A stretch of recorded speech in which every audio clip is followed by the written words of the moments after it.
બાળક પિતા પાસે હોય અને મા પાસે હોયમાં ઘણો ફરક પડી જશે. તમે જોજો, તમે પિતા પાસે બાળક રહેશે પણ રડતું જશે વધારે તો આમ તો, અને એને જે જોતું એ આપી દેશે. પણ માને આવડે છે કે મારા બાળકને જે એને તકલીફ આપે છે એ વસ્તુ એને કેનાથી દૂર કરવી, એમ એ પ્રેમથી લેશે.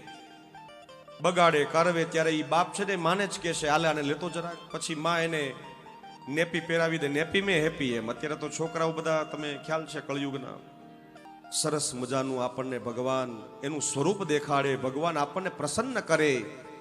આપણે ગોકુળની અંદર પણ જોયું, ઠાકોરજી મટકી ફોડવા જાય છે, એ મટકી નહોતી. શું ભગવાન ચોરી કરી શકે?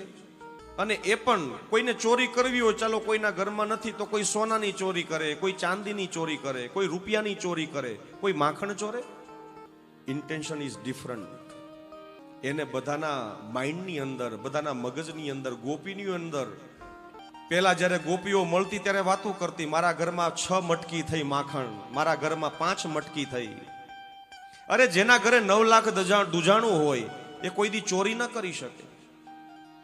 પણ પેલા ગોપીઓ મળતી, મારા ઘરે 6 માટલી થઈ માખણ, મારા ઘરે 8 માટલી થઈ.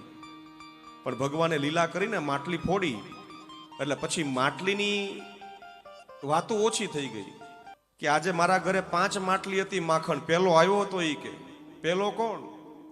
કે માધવ. યાદ રાખજો, માટલીની વાત ઓછી થઈ, પછી માધવની વાત વધી ગઈ. પછી દરેક જગ્યાએ ગોકુળમાં માધવનું, કૃષ્ણનું નામ વધ્યું. મેં પણ કીધું માં યશોદાને કે તારો દીકરો કેટલું આવું કરે છે, તું કઈક એને સમજાવ તો ખરી. પણ આપણું માને જ નહીં.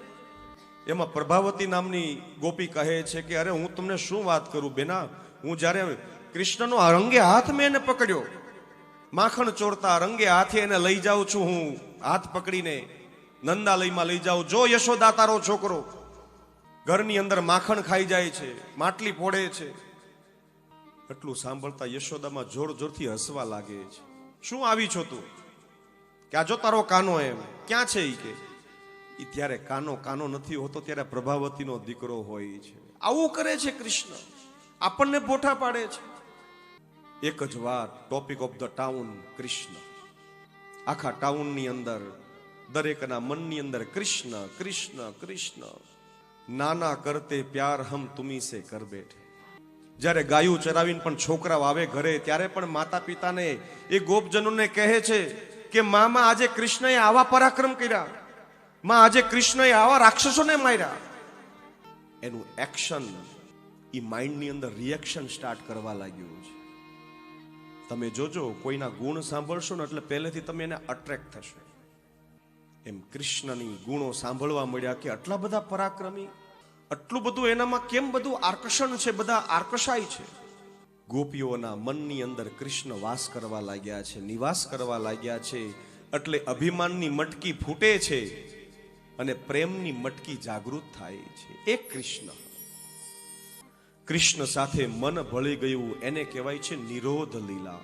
આને કૃષ્ણ કનેક્ટ થઈ ગયા.